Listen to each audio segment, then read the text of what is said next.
Um dos mais importantes setores da economia, a construção civil, é essencial ao desenvolvimento do país. O setor é responsável por mais de 13 milhões de empregos formais e informais, diretos e indiretos no Brasil em 2016, segundo informações do Palácio do Planalto. Em contrapartida, a construção civil está entre as atividades que mais consomem recursos naturais, desde a produção dos insumos utilizados até a execução da obra e sua operação ao longo de décadas. No Brasil, o setor utiliza 75% do que é extraído do meio ambiente. Isso aí, os detalhes a gente confere agora no Viva Voz, que está no ar pela rádio e também pela TV Univale. Hoje comigo, a acadêmica de jornalismo Isabela Corrêa. Boa tarde a você que nos acompanha pela rádio e também pela TV Univale. Lembrando que você pode nos acompanhar também pelas nossas redes sociais, pelo nosso Facebook, no facebook.com/VivaVozUnivale e no nosso Instagram e no nosso Twitter, no @VivaVozUnivale. Isso mesmo. Bom, a nossa entrevistada de hoje é a professora Camila Monteiro, professora que é doutoranda em Direito Ambiental, responsável pela disciplina de Direito Ambiental aqui na Univale. Obrigada pela participação, professora. Obrigada. Bom, professora, esses dados são bem interessantes, a gente pesquisou para conversar sobre esse assunto. Então, descobrimos que internacionalmente, entre 40% e 75% dos recursos naturais existentes são consumidos pela construção civil, um dado que nunca me passou pela cabeça, né? E lógico, tudo isso acaba resultando numa enorme geração de resíduos, né? E só no Brasil a construção civil gera cerca de 25% do total de resíduos da indústria. É bastante, né? O que fazer? Qual é a atual situação do Brasil nesse cenário? As pessoas aqui dentro, os profissionais envolvidos com a construção civil, estão preocupados com essa situação? Bom, primeiramente eu quero agradecer o convite para participar do programa e me parece que a sociedade brasileira está vivendo um momento de transição de consciência. Isso se reflete na política, estamos todos acompanhando um despertar de interesses pelas questões políticas, pelo Congresso Nacional. Muita gente até pouco tempo não sabia o que era um deputado, o que era um senador, exercia o seu voto de maneira meio até inconsequente. E isso também se reflete nas questões de sustentabilidade. Então, sim, eu creio que o brasileiro, em geral, tem despertado para as questões ambientais. Se isso se reflete diretamente no setor da construção civil, talvez nós não possamos afirmar nesse determinado momento sem analisar o contexto das empresas, né? Porque o trabalhador da construção civil está vinculado a uma construtora e essa construtora que teria que ter uma gestão mais direcionada tanto para o uso de uma matéria-prima que não seja tão impactante ao meio ambiente e a destinação adequada dos seus resíduos, né? Como isso é possível, como é possível melhorar isso? Me parece que a gestão dos resíduos seria o primeiro passo, né? Existe a possibilidade da reciclagem desse material e o reaproveitamento desse material que decorre da construção civil. Veja que não apenas na construção civil, mas em várias áreas das atividades econômicas, o que se observa hoje é um aumento da nossa pegada ecológica. Isso é um termo que já vem sendo desenvolvido há bastante tempo dentro da área ambiental e que se fala que nós não podemos consumir além do que a terra pode nos fornecer, né? E dentro da pegada ecológica, nós temos previsões meio catastróficas que nos dizem que até 2030 nós estaremos consumindo 2 terras. Uau. Então, hoje nós já consumimos 1,5 terra, né? Certo. Então, quando nós terminamos de consumir, a terra já está na metade da regeneração, nós já estamos consumindo novamente. Então, a construção civil, por ser uma atividade tão importante, tão economicamente interessante e fonte de renda de muitas pessoas, precisa também fazer o seu papel para a proteção do meio. Bom, e o projeto de uma casa faz parte de um contexto socioeconômico que necessita de energia, água, enfim, todo o projeto de urbanização que demanda, né, esses recursos naturais. Professora, quais seriam as alternativas menos nocivas para o meio ambiente da construção civil a seguir? Bom, dentro daquilo que nós temos observado, principalmente com pessoas que comentam que gostariam de ter uma casa mais sustentável, de dar a sua contribuição com a preservação do meio ambiente, nós observamos o uso do material reciclado, né? E também a questão da geração da energia por intermédio, por exemplo, das placas solares, a captação da água da chuva para reuso, né? Uso nas descargas, uso para jardinagem. Me parece que esse seria o caminho para aquela pessoa que individualmente queira fazer a diferença. Entretanto, o depoimento que eu tenho ouvido muito, principalmente dos meus alunos, quando nós abordamos esse assunto em sala, é que isso ainda é muito custoso. É caro, né? Então, a pessoa acaba não protegendo o meio porque não tem condições financeiras e não se vê ainda um incentivo econômico por parte, não sei se do governo ou talvez dos próprios fabricantes, para incentivar o uso desse material reciclado. A gente vê isso até com o papel, né? O papel reciclado é mais caro do que o papel branco, que é o que a gente acaba usando. Pois é. Agora, Camila, a avaliação de impacto ambiental, eu acho que é algo que, né, passa diretamente pelos seus estudos e faz parte do teu cotidiano conversar sobre este assunto, né? E essa avaliação inclui, então, uma série de procedimentos legais, né? Institucionais, técnicos, científicos, e a intenção é sempre observar possíveis impactos em futuros empreendimentos, né? E quando isso se aplica, né? Em qualquer tipo de construção, é necessário haver esse estudo? Na verdade, o licenciamento ambiental, que é o que autoriza as construções, ele é exigível quando se fala em condomínios, tá? Nós temos muitas legislações sobrepostas, algumas regulamentações em nível de Conselho Nacional do Meio Ambiente, Conselho Estadual do Meio Ambiente. Elas se complementam, mas o que se observa é que para condomínios, tanto de casa quanto de apartamentos, é necessário fazer o licenciamento ambiental. Esse licenciamento ele tem 3 fases. A licença prévia, que é onde se analisa a viabilidade do empreendimento, a sua localização. A licença de instalação, que aí de fato permite a construção, a consecução da obra. E por fim a licença de operação, que daí permite a ocupação, o uso dessa construção já concluída, né? Dentro do licenciamento ambiental, de acordo com o porte do empreendimento que se pretenda fazer, haverá estudos ambientais. O estudo mais significativo, que é o estudo de impacto ambiental, apenas é exigível para empreendimentos considerados de grande porte. O que é o grande porte? É que realmente tenha, por exemplo, mais de X número de unidades habitacionais, que realmente se apresente como um empreendimento que traga um impacto significativo dentro da região em que ele se localiza. Fora isso, os empreendimentos de médio porte vão passar pelo estudo ambiental simplificado, que não é tão complexo quanto o estudo de impacto ambiental, mas que também apresenta estudos acerca de solo, acerca de vizinhança, que é necessário avaliar quando se autoriza a construção de um edifício ou de um condomínio. A questão nesse contexto é que o licenciamento, o estudo de impacto ambiental e o estudo ambiental simplificado analisam o empreendimento e não o bairro, por exemplo. Para isso, seria necessário uma avaliação ambiental estratégica, que é algo que no Brasil ainda não está regulamentado. Existem muitas iniciativas da OAB para fins de se institucionalizar, colocar isso no papel, porque com a avaliação ambiental estratégica não se olha apenas aquele empreendimento, e sim a inclusão dele no entorno e o impacto de vários empreendimentos do mesmo nível, como fica isso para a população e para o meio ambiente. Bom, e as construções em grande escala, não pensadas com eficiência energética e que não agregam conceitos de sustentabilidade, podem acarretar em grandes impactos no meio ambiente? Sim, porque na verdade a gente tem que olhar que dentro do direito ambiental, o meio ambiente não é apenas a parte ecológica. Tá? A parte ecológica é uma das vertentes do meio ambiente. A gente tem ainda o meio ambiente artificial, que é onde se fazem as ações humanas, então todas as construções do homem, meio ambiente artificial.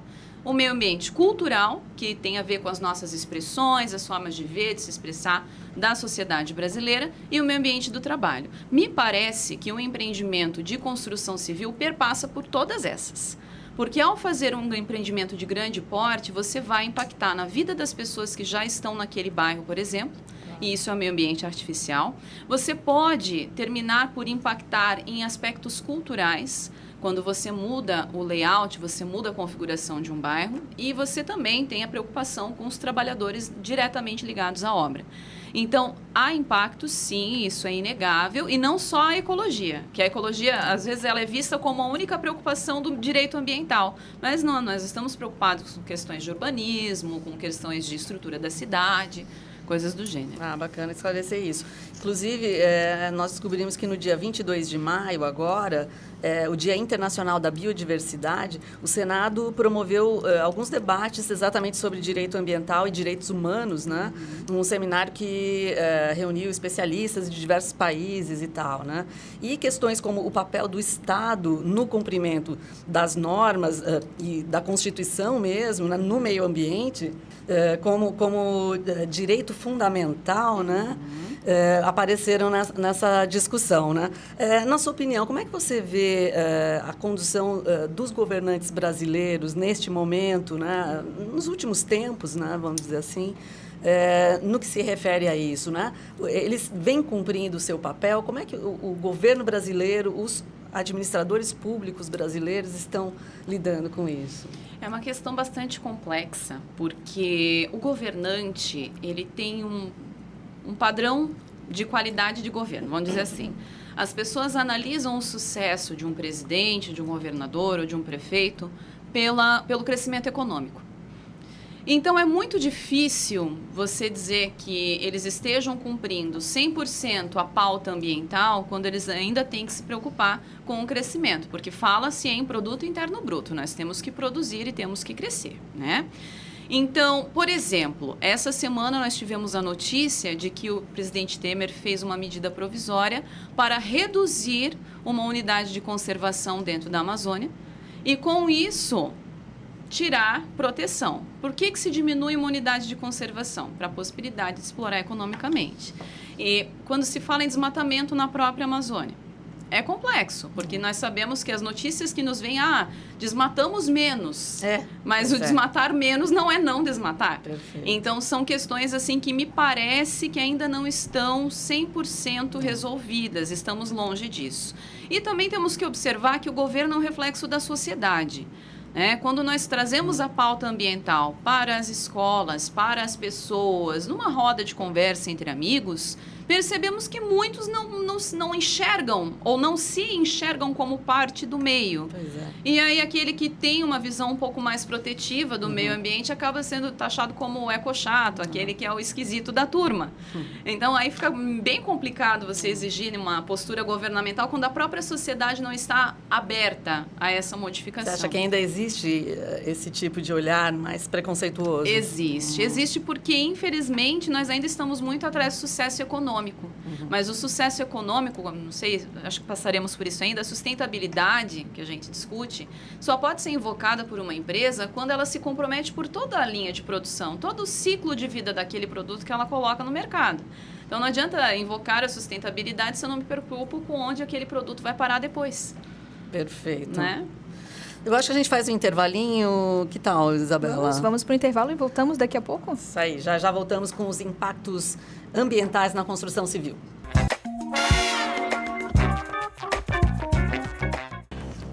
Estamos de volta com o nosso Viva Voz, hoje falando sobre os impactos ambientais causados pela construção civil. A nossa convidada é a Camila Monteiro, ela que é professora de Direito Ambiental aqui da Univale. O direito ambiental ele consiste em alguns importantes conceitos como a prevenção, a precaução, o poluidor-pagador, responsabilidade, limite e função social da propriedade. Professora, você pode falar sobre esses conceitos em que eles se relacionam com a construção civil? Sim. Na realidade, esses fundamentos que você apresenta são o que nós chamamos de princípios estruturantes do direito ambiental. Então, quando se fala, por exemplo, em prevenção e precaução, está-se a discutir a necessidade de tomar medidas prévias à ocorrência de um dano ambiental. O direito ambiental deve ser visto sempre como uma forma de evitar o dano. Uma vez que o dano tenha ocorrido, o direito ambiental ele vai ter que socorrer a sociedade para mitigar os efeitos desse dano, mas de preferência que não haja dano. Daí a importância de um licenciamento ambiental, porque ao licenciar um empreendimento, uma construção, um condomínio, o órgão ambiental analise previamente, de maneira preventiva, os possíveis impactos daquele empreendimento e só libera a licença se houver na construção medidas de compensar isso ou de evitar esse dano. Então, o princípio da prevenção existe para fundamentar as ações em que eu já conheço qual vai ser o impacto decorrente de uma atividade, então eu exijo adequações. E o princípio da precaução é um princípio até bastante controverso, porque ele diz que, ainda que eu não tenha certeza científica do dano, se eu tenho fortes indícios de que ele vá acontecer, eu devo agir também para evitá-lo. E a precaução, então, como ela parte de uma fase de incertezas, às vezes é mal interpretada pelo empreendedor, que entende, poxa, mas não tem certeza que vai dar problema e ainda assim não me permite, mas é que nós não podemos correr o risco, porque o direito ao meio equilibrado é um direito de todos, é um direito indivisível, né? E dentro desse contexto, o poluidor-pagador aparece como 2 critérios. O primeiro seria um critério preventivo, porque o empreendedor, o construtor, ele vai ter que financeiramente dispor de recursos para evitar o dano que ele pode causar. Então, ele investe na prevenção, esse seria o caráter preventivo do poluidor-pagador. E, na via de consequência, quando aquelas medidas não forem suficientes, nós temos a questão da responsabilização, que deve ocorrer, na verdade, na esfera civil, que é a parte da indenização, na esfera criminal e na esfera administrativa, com a imposição de multas, de adequações ao empreendimento. Dentro desse contexto ainda, a função social da propriedade, ela se apresenta hoje, para nós do direito ambiental, como uma função socioambiental. Porque o empreendimento está localizado num imóvel e esse imóvel está localizado dentro de um município. Então, o empreendimento tem que estar de acordo com o entorno em que ele está localizado, de forma a não comprometer a função socioambiental daquela propriedade.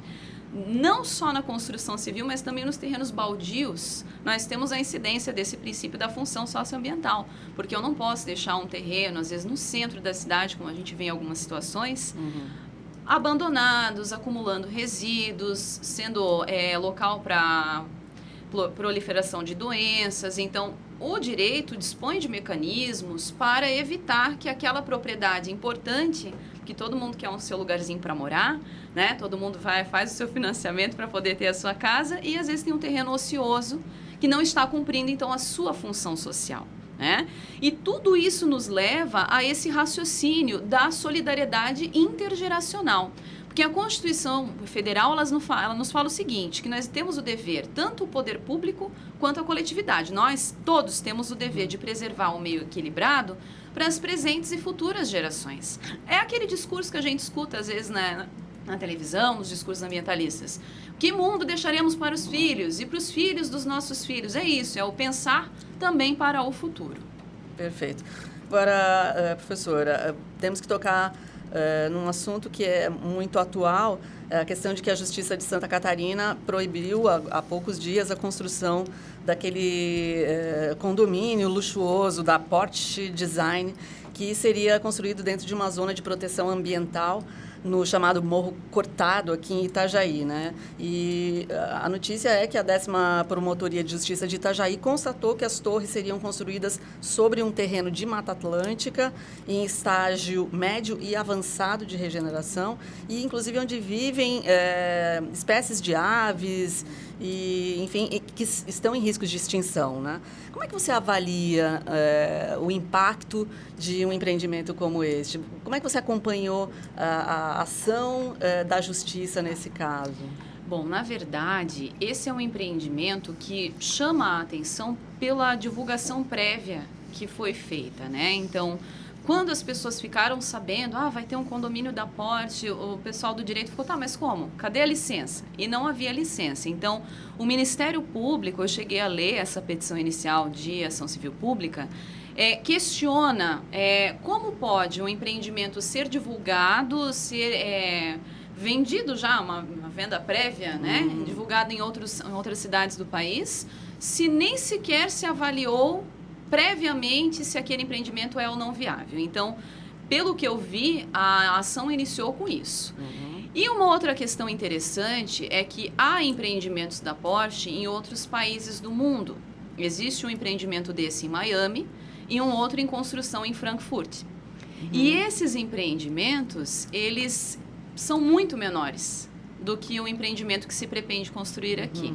Isso é algo que o Ministério Público também coloca na ação e indaga. Por que em Miami, em Frankfurt, que são países desenvolvidos, uma torre apenas, bem menos unidades habitacionais, ali pelo que eu vi, em torno de 100, e aqui no Brasil 740. Uau. O que justifica? Então, já começa a discussão a partir desse ponto. Por que pensar que no Brasil é possível fazer mais, sendo que nós somos um dos países que tem mais recursos naturais, né? Em relação à Mata Atlântica e à zona de proteção ambiental, há algumas ressalvas a se fazer. Por quê? Me parece que a FAMAI tem já de longa data estudos sobre o Morro Cortado para a criação de uma área de proteção ambiental, que é uma unidade de conservação. E a construção desse empreendimento ali faria margem com essa área de proteção ambiental. E dessa forma, haveria impactos na área que sequer foi criada ainda, mas que tem a sua relevância, né? E para além disso, nós temos a magnitude do empreendimento em si, que, como nós havíamos falado há pouco, não é apenas a questão ecológica que é relevante, mas assim, 740 unidades no Morro Cortado, que já tem empreendimentos, já tem construção civil. Que impacto isso traria, por exemplo, no meio ambiente urbano? Pelo que eu vi, são mais de 2.000 vagas de garagem. Olha só. Então, são mais de 2.000 carros. Como é que vai ser a circulação desses veículos no entorno? Então, me parece bastante razoável. Não a proibição em si, porque isso cabe ao judiciário decidir, não a nós, mas a dúvida. É razoável a dúvida, é razoável que se questione isso judicialmente, porque, afinal de contas, trará impactos para todos que vivem em Balneário Camboriú e Itajaí, que quem depende de Itajaí para sobreviver vai passar pelo Oswaldo Reis e vai enfrentar um trânsito cada vez pior. Perfeito. Bom, e em março deste ano, o Ministério Público Federal de Santa Catarina também entrou com uma ação civil pública para parar as obras de um edifício de luxo, só que em Balneário Camboriú. O órgão afirmou que houve descumprimento de legislação ambiental e irregularidades na concessão de licenças e autorizações ambientais. Então, casos como esses, né, de descumprimento de leis, estão acontecendo com frequência nesse ramo? É uma questão complexa também, porque na realidade parte-se da premissa que a concessão da licença ambiental irá contemplar todos os possíveis impactos e fazer aquilo que seja necessário para contê-los. Esse caso específico de Balneário Camboriú nos causa estranheza, porque o empreendimento ele não tem o recuo mínimo que é exigível em relação a recursos hídricos, né? Existe um conflito de legislação, nós temos uma lei federal que fala em 30 metros de recuo, nós temos uma lei estadual que fala em 15 metros, ambas estão sendo discutidas em nível de STF, mas enquanto não se decide, tem 15 e tem 30 e os dois são critérios aplicáveis em Santa Catarina. E temos um empreendimento que, à vista, né, porque nós não temos contato com o plano, com o projeto, mas de olhar, está em cima do rio, não tem nem meio metro, nem 30 centímetros. Então, é algo que nos causa estranheza. Então, de novo, o Ministério Público tem essa função de custos leges, de fazer a análise desses atos administrativos e verificar se há irregularidades. Não tira sua legitimidade, acho razoável que se faça o questionamento, até porque eu passei esses dias por ali e estava escrito obras aceleradas. Olha então, só. é algo que a gente também tem que refletir, porque o empreendimento é o rio já está totalmente comprometido. Tá, mas se a gente não fizer o controle dos novos, a gente não vai ter nem legitimidade para retirar os antigos. Quer dizer, então me parece que é razoável. Perfeito. Como dissemos no início, a atividade, né, o setor da construção civil, claro que é super importante, mas não é possível que esse setor prejudique outras vidas e toda uma estrutura que envolve a cidadania, o bem-estar, a saúde, né, de outras pessoas. Agora, uma outra informação envolvendo os resíduos da indústria, né, nós levantamos que o Brasil... a destinação irregular de resíduos industriais no Brasil gera perdas na ordem de 600 milhões de reais ao ano. Isso especificamente aos cofres municipais, né? E segundo um estudo de uma consultoria encomendada pela Associação Brasileira de Empresas de Tratamento de Resíduos e Efluentes e efluentes, apenas 25% de todo o material gerado no setor produtivo é tratado corretamente no Brasil, né? O que você tem a dizer sobre isso, professora? Olha, na realidade, se você observar, desde 2012, nós temos a Política Nacional de Resíduos de 2001. Não, desculpa, nós temos 1 minuto. Ah! Desculpa, eu te interrompi. Pode recomeçar. 3, 2, 1. Então, na realidade, desde 2012, nós temos a Política Nacional de Resíduos Sólidos, que impõe aos municípios a gestão do lixo, né? E quando se observa que os municípios estão tendo dificuldades para criar os seus aterros sanitários de acordo com a lei, instituir uma coleta que lide com toda essa gama de resíduos, que não é só resíduo doméstico, de fato, existem ainda muitos empecilhos e o dinheiro acaba se perdendo. Agora, não justifica o descarte inadequado pelo empreendedor. O órgão licenciador tem que levar em consideração que a atividade gera resíduos também e exigir que se contrate uma empresa que faça a coleta desse material e dê a destinação ambientalmente adequada. Professora, muito obrigada, bem esclarecedoras as ideias que que você trouxe para nós aqui. Agradecemos sua participação. Obrigada. A gente conversou com a professora Camila Monteiro, professora do curso de Direito aqui, doutoranda em Direito Ambiental. Bom, e obrigada a você que nos acompanhou em mais um programa. E lembrando que de segunda a sexta-feira, a partir da 1h30 pela rádio e também pela TV Univale. Viva a Voz, as suas ideias em alto e bom som.